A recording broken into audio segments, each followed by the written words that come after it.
जब अमित शाह देर शाम किसी राज्य में उतरते हैं तो समझ लीजिए चुनावी तूफान आने वाला है। और इस बार 4 राज्य एक साथ एक ही महीने में। असम से शुरुआत, बंगाल में तूफान, तमिलनाडु में बीज बोना और केरल में नया मोर्चा। 668 सीटों का खेल, पूरे लोकसभा से भी बड़ा। अब अगले 9 मिनट में समझिए कि क्यों आखिर विपक्ष अमित शाह से कांप रहा है। साल 2026 में कैलेंडर बदलने जा रहा है, लेकिन शाह की राजनीतिक शतरंज की बिसात बिछ चुकी है। 27 से 28 दिसंबर असम, 29 से 31 दिसंबर पश्चिम बंगाल, जनवरी का पहला हफ्ता तमिलनाडु, जनवरी का दूसरा हफ्ता केरल। ये सब अमित शाह की रणनीति का हिस्सा है। और अब देखिए नंबर्स। असम में है 126 सीटें, बंगाल में है 294 सीटें, तमिलनाडु में 234 सीटें, जबकि केरल में 140 सीटें। टोटल 794 सीटें। अब समझिए इसका मतलब, लोकसभा में 543 सीटें हैं, जबकि चारों राज्यों को मिला ले तो यहाँ होता है 794 सीटें। यानी ये सिर्फ इलेक्शन नहीं है, साल 2029 की बड़ी तैयारी भी है। और अमित शाह जिनके पास है हर राज्य के लिए अलग हथियार। सबसे पहले असम, और यहाँ कोई एक्सपेरिमेंट नहीं है, सीधा जीत का टारगेट है। कुल सीटें हैं 126, बहुमत के लिए चाहिए 64 सीटें। साल 2021 की बात करें तो बीजेपी ने यहाँ 60 सीटें जीती थी, जहां एनडीए गठबंधन को मिले 75 सीटें। साल 2016 में पहली बार बीजेपी ने असम में सरकार बनाई थी, साल 2021 में दूसरी बार, जबकि साल 2026 में तीसरी बार।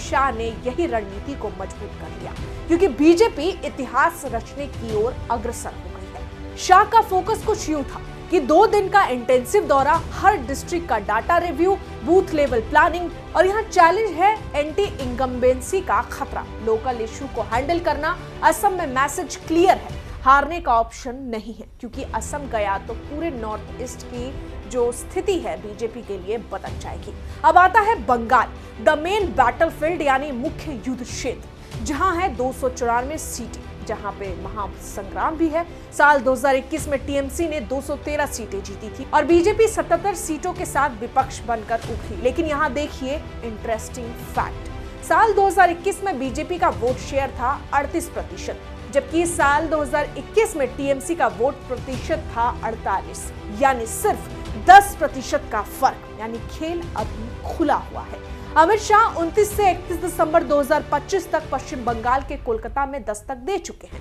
29 दिसंबर शाम 7:25 पर वो एयरपोर्ट पहुंचे, सीधे भाजपा कार्यालय गए और बैठक की। 30 दिसंबर को प्रेस कॉन्फ्रेंस की, ममता बनर्जी और टीएमसी को सीधे चुनौती दी। पार्टी नेताओं के साथ चुनावी रणनीति पर भी चर्चा हुई और 31 दिसंबर को वो कार्यकर्ताओं के साथ बैठकें करेंगे और शाम को दिल्ली के लिए रवाना हो जाएंगे।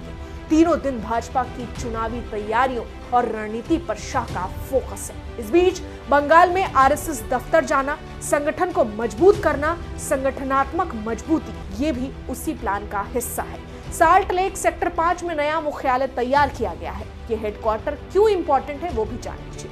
ये केंद्रीय स्थान है, पूरे बंगाल को कवर करना, आधुनिक ढांचा तैयार करना, वार रूम जैसी योजना बनाना, 50,000 कार्यकर्ताओं को जुटाना। और देखिए कि किन मुद्दों पर अब बीजेपी अटैक करने की रणनीति बना रही है। दरअसल यहाँ घुसपैठ का मुद्दा जो सबसे अग्रेसिव होगा, भ्रष्टाचार का मुद्दा, एसआईआर इशू जहाँ सवाल नागरिकता का है, लॉ एंड ऑर्डर जैसे संदेश खाली, पॉलिटिकल वायलेंस प्राइम फोकस है। और सबसे बड़ी बात, अमित शाह ने आज प्रेस कॉन्फ्रेंस में घुसपैठियों पर बड़ा वार किया और घुसपैठियों को रोकने को लेकर बड़ा बयान दिया।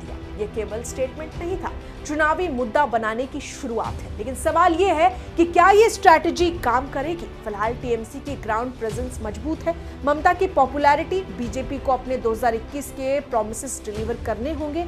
यानी लड़ाई टफ है, लेकिन शाह इसको मुमकिन बना सकते हैं। इसलिए वो बंगाल समेत अन्य 4 राज्यों में अग्रसर है। बंगाल के बाद अगला पड़ाव है तमिलनाडु। पिछले चुनाव में बीजेपी केवल 4 सीटें जीत पाई थी और वोट शेयर था 2.5%। तो ऑब्वियस क्वेश्चन है कि इतनी वीक पोजीशन फिर शाह क्यों जा रहे हैं? क्योंकि पॉलिटिक्स में कभी-कभी फाउंडेशन बिल्डिंग जीतने से ज्यादा इंपॉर्टेंट होती है। तमिलनाडु में बीजेपी का प्लान कुछ इस तरीके से है। साल 2026 के फेज 1 में AIMDMK यानी ऑल इंडिया अन्ना द्रविड़ मुनेत्रा कड़गम के साथ अलायंस मजबूत करना, सीट शेयरिंग फॉर्मूला फाइनलाइज करना, अर्बन एरियाज में प्रेजेंस बढ़ाना, और साल 2031 होगा फेज 2। यहाँ बीजेपी अपना बेस तैयार करेगी। डायरेक्ट कॉन्टेस्ट की तैयारी यानी तमिलनाडु में खेल 2031 का होगा, जहां 2026 इसकी शुरुआत है। लेकिन बीज अभी बोने होंगे। और अब आते हैं केरल में, जो सबसे इंटरेस्टिंग राजनीतिक केस है। राज्य की 140 सीटों में पिछले चुनाव में बीजेपी को 0 सीट मिली, लेकिन वोट शेयर थे 12%। देखिए ये paradox, 0 seat, no representation, 12% votes. इसका मतलब है कांग्रेस लेफ्ट बीजेपी तिकोना, यानी केरल में ट्रेडिशनली 2 फोर्सेस है, Congress led UDF, left led LDF. दोनों बारी बारी से सरकार बनाते हैं, लेकिन एक बड़ा वोटर ग्रुप है जो दोनों से फ्रस्ट्रेटेड है और बीजेपी का प्लान है उस फ्रस्ट्रेटेड वोटर्स को कैप्चर करना। हिंदू कंसोलिडेशन यानी हिंदू समुदाय के लोगों को एकजुट करना, डेवलपमेंट एजेंडा, थर्ड अल्टरनेटिव के रूप में खुद को प्रेजेंट करना। बता दें कि केरल में कम्युनिस्ट आइडियोलॉजी की गहरी जड़ें हैं, लेकिन बीजेपी स्लोली अपनी पकड़ या जगह बना रही है। साल 2026 नहीं तो साल 2031। असम में बीजेपी पहले से सरकार में है, इसलिए यहाँ लक्ष्य है जो जीत चुके हैं उन्हें और मजबूत करना। लगातार तीसरी बार सरकार बनने से पार्टी की विश्वसनीयता बढ़ेगी, साथ ही पूरा नॉर्थ ईस्ट बीजेपी का मजबूत गढ़ बन जाएगा। बंगाल में है अटैक की रणनीति। बंगाल में फोकस विस्तार पर है। यहाँ 294 सीटें हैं जो नतीजों को पूरी तरह बदल सकती है। अगर यहाँ पकड़ बनती है तो पूर्वी भारत में बीजेपी के लिए नया क्षेत्र खुल जाएगा। जबकि तीसरा है तमिलनाडु, जिस पर फोकस की बात करें तो वहां है सेटअप। तमिलनाडु में अभी भविष्य की नींव रखी जा रही है। गठबंधन फिलहाल एक शॉर्ट टर्म रणनीति है, जबकि लंबे समय में लक्ष्य खुद की स्वतंत्र ताकत खड़ी करना है। जबकि चौथा मूव है केरल में एक्सपेरिमेंट।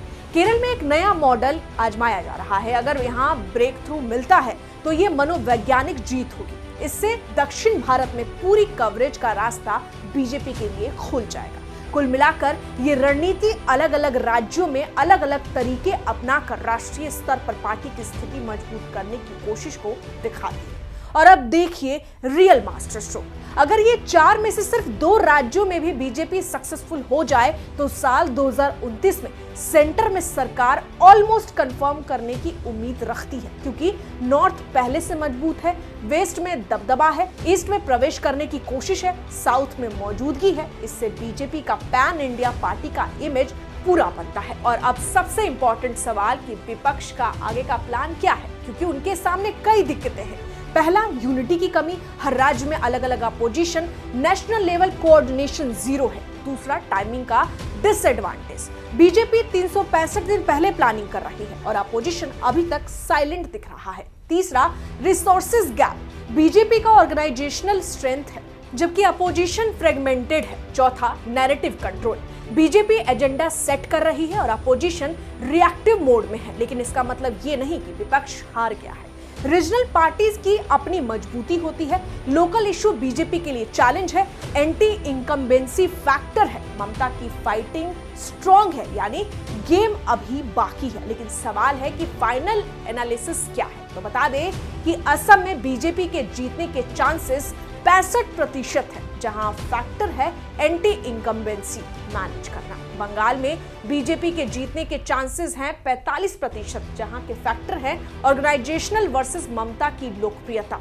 तमिलनाडु में बीजेपी के जीतने के चांसेस हैं 10%, जहां अलायंस इंपैक्ट कर सकता है और 25 से 30 सीटें पॉसिबल है कि मिल जाए। केरल में बीजेपी ब्रेक थ्रू 20% जीत सकती है, जबकि लॉन्ग टर्म इंपैक्ट हाई है। बहरहाल पॉलिटिक्स में कुछ भी 100% कंफर्म नहीं होता, लेकिन एक बात कंफर्म है, अमित शाह ने जो प्लानिंग की है, जो ग्राउंड वर्क शुरू किया है, वो भारतीय राजनीति के लैंडस्केप को जरूर बदलेगा, चाहे साल 2026 में या फिर साल 2031 में। तो ये था HCN न्यूज का कंप्लीट एनालिसिस अमित शाह के मिशन 2026 पर। अगर आपको ये डीप पॉलिटिकल एनालिसिस पसंद आया तो वीडियो को लाइक करें, चैनल को सब्सक्राइब करें और बेल आइकन दबाएं, ताकि हर पॉलिटिकल अपडेट सबसे पहले आप तक पहुंचे। शाह की चारों रणनीति पर आपकी क्या राय है, कमेंट में जरूर लिखें। इस एनालिसिस में इतना ही, लेकिन इस वीडियो को, इस एनालिसिस को जरूर शेयर करें। मैं आपके साथ रंजना उपाध्याय और आप देख रहे हैं HCN न्यूज। अब अगली पॉलिटिकल एनालिसिस में मिलते हैं, तब तक